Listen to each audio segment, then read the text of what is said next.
Hello, magandang gabi sa inyong lahat. Balik na tayo doon sa ating ordinary. Oy, mamaya may kulaong content naman ako kahit papaano, 'di ba? Adjust ko lang itong gagawin ko alas 9 itong paranormal. Tapos yung kulaong content natin ay 10 PM. Kasi ang dami pa ring hindi ako tigilan. So magandang gabi sa inyong lahat, mga kababayan ko. So may na-feature sa KMJS kagabi. Tama, kagabi. Yung halimaw daw sa ilog. Tingnan natin So, nanood ako ng sa KMJS. Yung mga bago, no, mga bago na nanonood sa akin, baka manibago kayo. Ganito ang pag KMJS yung nire-reactan ko, ganito yung itsura ng screen. Ano po yung dahilan? Bakit ganyan ang screen ko? Kasi talamak sa copyright ang KMJS. Ito yung loophole ko para hindi ma-detect ng KMJS na ginagamit ko yung video nila. Hindi naman bawal, no? Hindi naman bawal na reactan. Pwede naman. Kaya lang, yung revenue ng video na to kasi mapupunta sa kanila. Diba? Papaliwanag ko muna, no? Kasi may mga bago ako subscribers eh. Baka mamaya magagalit kayo sa, ba't di mo lakihan yung yung screen? Kadalasan yan ng sasabihin sa akin. So, ito, papakita ko sa inyo, no? Pwede naman siyang reactan kasi. Ang problema, yung revenue ng video, syempre ako yung dumaldal, mapupunta sa KMJS. Bagal naman. Ito. Tingnan natin ha. Filter. I-filter ko lang. Kasi merong dito mga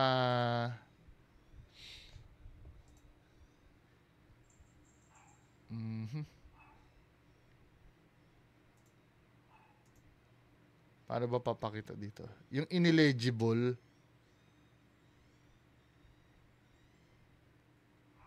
For example, no, ito, yung content ko kay No Mermind Master, may nakalagay dyan kasi ineligible.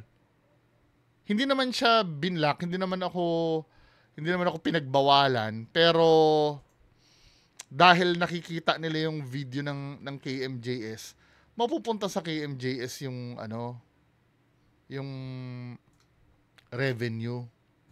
Diyan, tinan mo. Dito sa monetization.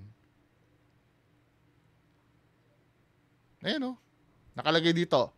The owner allows the content to be used but you can't monetize your video. Pumapayag naman sila, pero hindi pwedeng i-monetize kasi nga na-detect nila yung video. Kaya wag kayong magagalit sa akin pag ganito yung itsura ng ng video ko. Kasi iba gusto i-full screen Now, pag-usapan na natin ito episode na to.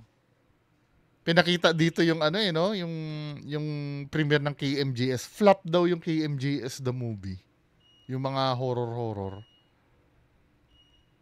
Tapos ang pinaka dito, gatas na gatas si Eman Bacosa eh. Yung pagkikita ni Jillian Ward, 'di ba? Pero kung ako kasi ang tatanungin, dapat ang ginawa nila dyan sa KMJS the movie parang documentary style mga investigation Kasi kung drama-drama lang, hindi nabibenta sa tao 'yan. Yung mga mala shake, rattle and roll na Kasi wala na talagang gumagastos sa sinihan ngayon Akala siguro nila dahil nag-hit ang KMJS sa tuwing Halloween. Actually late na nga ito Hindi talaga magki-click 'yan. Wala na kasi nanonood ngayon. After nung pandemic, 'di ba, parang wala nang nanonood sa sinihan. Kasi natuto ang mga tao na mag-download na lang ng movie sa online. Anyway, pagpatuloy natin 'to mga men. Ito issue yung tungkol dun sa halimaw daw. Halimaw sa ilog. Residente ng San Jose del Monte sa Bulacan, nalunod sa ilog. Bawat ilog may kwento ng misteryo, gaya ng ilog na ito sa San Jose del Monte, Bulacan, kung saan meron daw naninirahang nilalang na nakunan pa ng litrato. So, yun, nakita, At paano niya Oo nga, no? Apektuhan ang Mamaya mag-opinion ako tungkol dito, ha? Ito daw yung nakunan. Sige na nga, ngayon na nga. Feeling ko paredolya lang ito eh. Baka nga bato yan na nandyan. Diba? Bato yan na nandyan. Na, syempre, may part na may maitim. Tapos ganon. Na nakuhanan. Kasi kung titingnan mo kasi yan, mga men, magmumukha talaga siyang mukha dahil na psychological priming na tayo eh. 'Di ba? Nasuggestan ka na ng dapat mong makita. Kaya nakikita mo tuloy halimaw na nakasile, pero kung tutuusin, ano yan eh, pareidolia lang eh. When you say pareidolia, 'di ba? Yun yung nami-made up lang ng utak mo na pattern. Ano to, men? Hindi yan halimaw or multo. Feeling ko bato yan. buhay ng mga nakatira sa paligid ng ilog. At dahil dyan, no, lilitaw na naman ng confirmation bias. Di ba? Dahil may na dyan, maghahanap ng history dyan ng mga pangyayari. 'Di ba? At may nararamdaman na yung mga tao diyan kasi nga may nakunan na di umano'y halimaw. Loyan, pakita ka na, Loy. Sa videong ito, ang isa sa mga nakatira malapit sa ilog nagsusumamo. Mukhang may pupuntahan kami na Sir Ed Kaluwag, Ay, di, baka nandito ba si Sir Ed? Baka napuntahan na ni Sir Ed yan. 'Di ba? Mahigit kalahating araw na kasing hinahanap ng rescuers ang 11 anyos niyang anak na si Carlo o Loy na pinangangambahang nalunod. So dahil nawala 'yon, meaning may halimaw na, ganon? Naman si Carlo pa. Ang dami pa naman ng gusto. Ang paniniwala ng mga taga roon, Tulungan niya ako. si Loy hindi lang basta nalunod. Di umano, may kumuha sa bata. Pinagbabawalan kami maligo ng ilog, may mga nanghihila daw po. Ito yung sa typical sa ating mga Pinoy, no? Hindi na pwedeng aksidenteng nalunod or basta hindi na siya pwedeng aksidente. Kailangan may explanation na mas matimbang pa yung kababalaghan kaysa sa logical explanation, 'di ba? Ang pinaka-logical na explanation diyan, nalunod eh, or pinulikat o ganon. Pero hindi eh, mas pipiliin ng Pinoy yung magsisi sa isang bagay na yung manisi sa isang bagay na na kababalaghan or walang batayan. Kasi kailangan may masisi diyan eh. 'Di ba?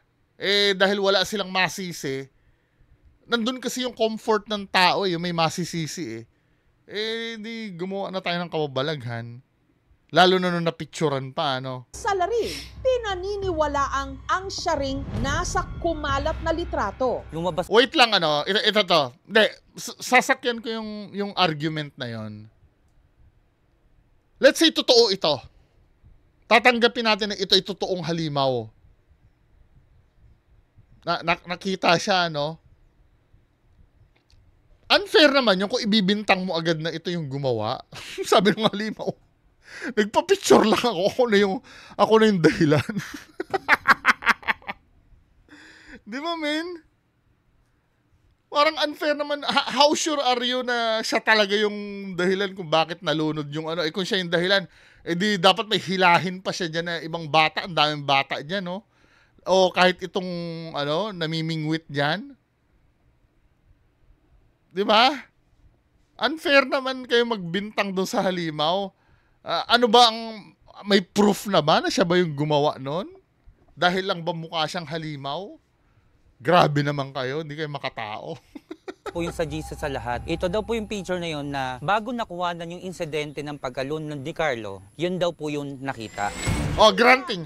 Wait lang ha, granting na bago malunod nakunan yan.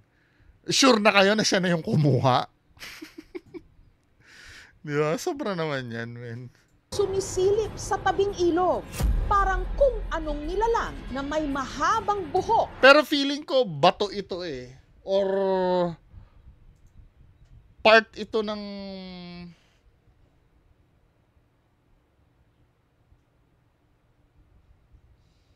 kasi hindi mo na talaga maando eh. Ganyan talaga ang pareidolia. Bibigyan ko ng example, no, yung mga matagal nang nanonood sa akin. Kasi kung titingnan mo, no, balik ko lang ha. Kung titingnan mo, mukha talaga siyang tao. 'Di ba? Or mukha siyang may mata na malalim, tapos may buhok siya, may bangs pa nga eh. Pero yan kasi yung pareidolia, mahirap talagang i-undo yan eh. Dahil kung makikita nyo, no, papakita ko sa inyo yung perfect example ng pareidolia. Yung mukha ni Jesus Christ, ilang beses ko nang ginawang, pero para sa mga bago pa lang dito sa channel ko, ipapakita ko sa inyo to. Ito yung perfect example ng pareidolia na hindi mo talaga ma-undo. Ito yung picture na yun, no. Wait lang, pakita ko sa inyo. Dito sa picture na to, makikita niyo yung mukha ni Jesus Christ na naka-side view, tama? Ito yung buhok ni Jesus Christ. Tapos ito ay hindi niyo na maaalis yan. Kahit na ipikit niyo, imulat niyo, si Jesus Christ pa rin na makikita niyo dito na naka-side view. Pero kung i-zoom mo yan, men, yan eh. Ito yung tatay na may kalong siyang baby na nakasuot ng bucket hat. Alam niyo yung bucket hat? 'Di ba? Baby yan, nakalong, ito yung kamay ng baby, oh. Kalong-kalong siya nung tatay niya, nasa garden sila. Ito yung nanay niya eh. Ito yung tatay, tapos baby na nakasuot ng bucket hat. 'Di ba? Pero dahil sinabi ko na psychological priming ko na kayo na mukha ni Jesus Christ yan, mahirap nyo nang matanggal sa isip nyo yan. Nasisilaw ako dito sa araw. Inaraw na ako dito sa position ko. 'Di ba? Nahihirapan na kayong alisin na mukha. Parang ganito yung nangyayari dito, mga men. Dahil nasuggestan na tayo na yan ay halimaw, hindi mo na maaalis yan. Oo nga naman, maputla yung balat, tapos malalim ang mata, di ba? Tapos may buhok pa siya. Hindi mo na maaalis yan na naunahan kasi tayo eh. Pero kung tutuusin, hindi yan halimaw eh. Pareidolia yan. At itim na mga mata. Nakakatakot naman. Halos taon-taon daw, meron talagang nalulunod sa ilog na ito sa barangay Muzon East. 6, 7 since 2012.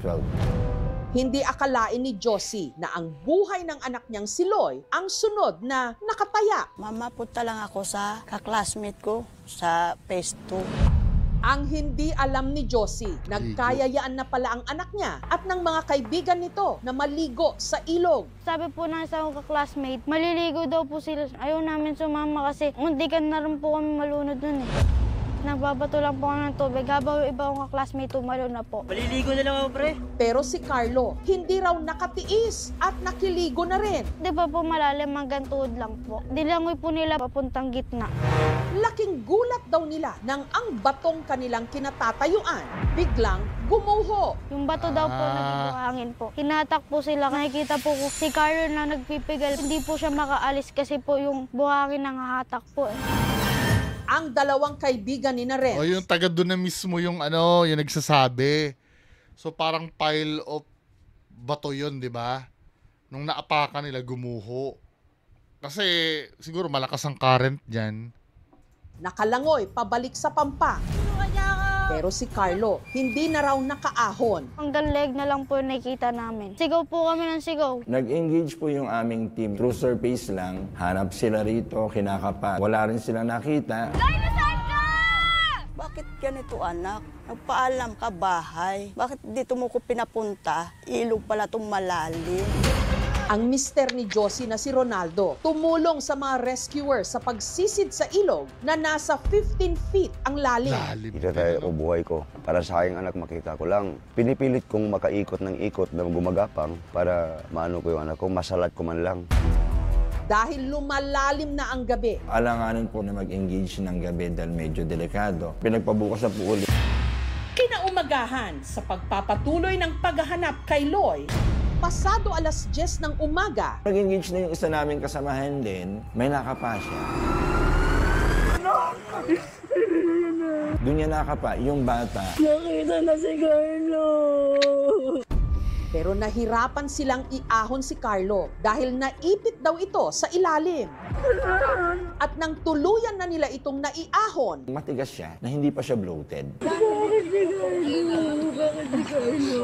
Yung sakit na parang hindi ko kayanin. Kaya kayo, di ba, pag sinasabihan kayo, wala eh, ganyan talaga ang buhay eh.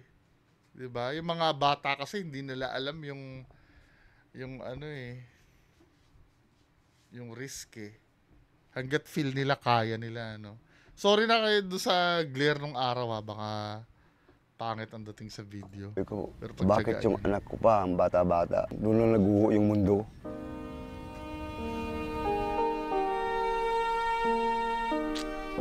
pero sina Josie at Rolando may ipinagtataka. Kung nalunod to, butod ang tiyan nito, maraming tubig to.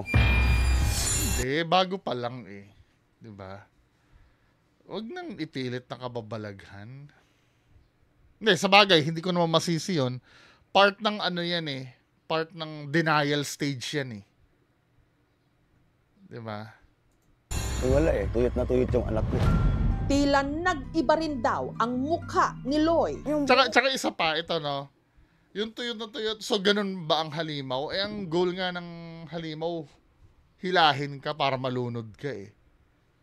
Tapos i-argue mo na tuyot na tuyot. Anong gagawin ng halimaw dun? Takpan yung ilong tsaka bibig ng bata para hindi pumasok yung tubig. Eh, part yan ng ano nila, pagdadalamhati nila, di ba? Niya umaba, mukha na siyang babae, lumapad pa. Hanggang nagsimula ng kumalat sa mga GC o group chat ang litratong ito. Mukhang nilalang na hindi talaga katulad ng tao eh. Parang ano ang nangyayari, pinalitan yung mukha ng nilalang na yun. Ang kabarangay nilang si Victoria, naniniwalang ang nilalang sa ilog ang posibleng rason kung bakit nalunod din noong taong 2018 ang 11 anyos niyang anak na si Vladimir. Kasama ang mga bata, sila Nalunod yan dahil, ano, walang nagbawal. Di ba?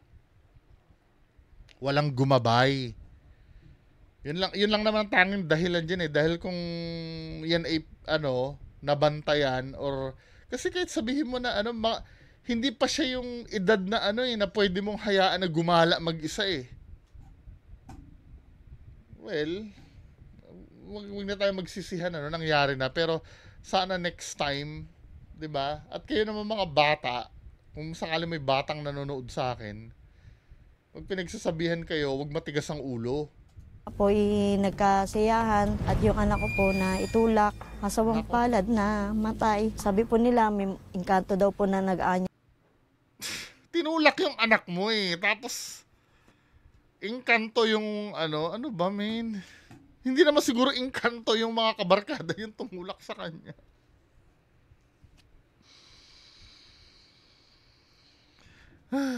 Nyaya sa mga bata para maligo. Talaga tayong mga Pilipino no, mas gusto natin yung yung dahilan na malayo sa katotohanan. 'Di ba? Doon, ang ending po, yun, namamatay po sila. Ang lugar kung saan nalitratuhan ng di umano'y engkanto o nilalang, malapit lang daw sa kung saan din nalunod si Vladimir. Dito po nalunod si Carlo. Si Vladimir po, doon sa Durdubos. Hinanap ng aming team ang mga nasa litrato. Baka may namumukhaan po kayo dyan. Ano ang totoong kwento sa likod ng litratong ito? Pare Dolya yan. Ako po yung nakaputing sando. Legit ba o totoo ang litrato? Hindi siya edited. Tingin ko po, Yung sa word na edited, pang-tease nila yun eh. Hindi naman talaga edited yun. Tandaan nyo ha, magkaiba yung edited sa pareidolia. Yung pareidolia, totoo na may nakuhanan talaga doon. Kaya lang, hindi yun yung iniisip natin. Ay halimaw nga ba? Forward natin. Litratuhan ng di umano nangunguhan ng mga bata sa ilog. Ito daw po yung picture na yun na bago nakuhanan yung insidente ng pagkalun ng Di Carlo, yun daw po yung nakita. Hinanap ng aming team ang mga nasa litrato. Ang lalaking sa litrato at daraw ilahad ang lahat-lahat. Tanda pa raw ni Sean ang araw kung kailan kinuna ng litrato. Napagdesisyonan po namin na maligo po sa phase 4 kasi po mainit po nun eh. Pagkatapos po namin maligo, dumiretso na po kami uwi. Pinost po agad ni tita yung picture. Kita niya po na parang may batang nakasilip po dun. Imposible po na kasama namin yung na-picture na babae. Si tita lang po yung babae namin kasama nun. Wala naman po marunong mag-edit sa amin nun. Kung sasabihin naman po nilang AI, yung babae namin. Kasi kung makikita mo doon sa mga pictures na ito, merong mga ganun na nakausli eh. May mga bato na ganun eh. 'Di ba? Pero hindi siya hindi siya yung muka. Mukha lang muka, pero hindi talaga siya. Wala naman po marunong mag-edit sa amin nun. Kung sasabihin naman po nilang AI, wala pa pong AI nung time na yun. Pero paglilinaw niya ang litrato, hindi nakuhanan araw bago nalunod si Loy sa Makatuwid. Kailan ito? Nung January 17, 2022 po. Dito po nakuhanan yung picture po. May kita po, andun pa po yung bahay.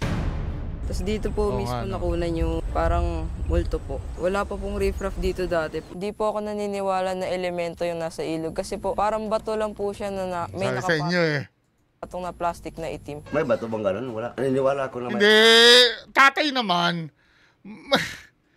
Mas pipiliin pa ba natin? Sinabi na mismo nandun eh. Bato yun na may nakapatong na... Kasi may nakikita naman na may nakausling mga bato talaga doon. Sa bagay, hindi ko pwede sisihin si tatay kasi nga nasa in denial stage sila. Kailangan maghanap ng masisisi.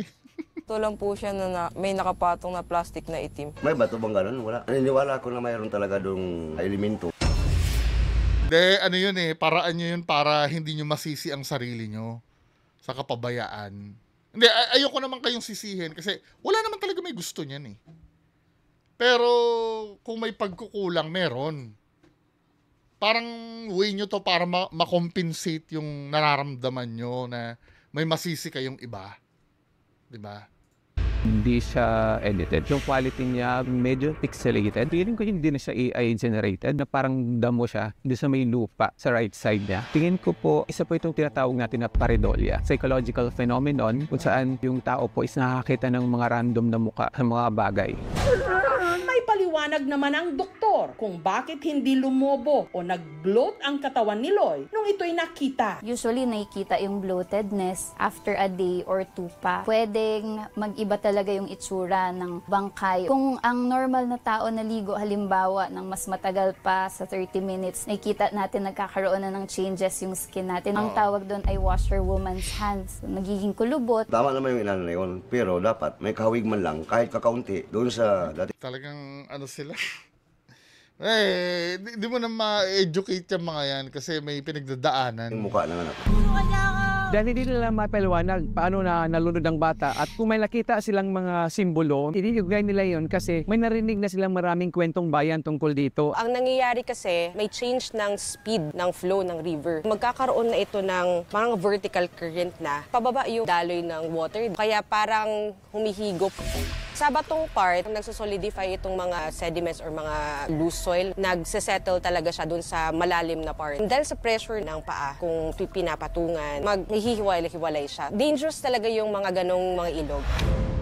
Samantala, si Loy inihatid na sa kanyang huling hantungan. Sana yung nangyari sa anak ko, huwag na sanang mangyari sa iba. At huwag naman na sana nilang hayaan na nakatingga yung lugar na yun.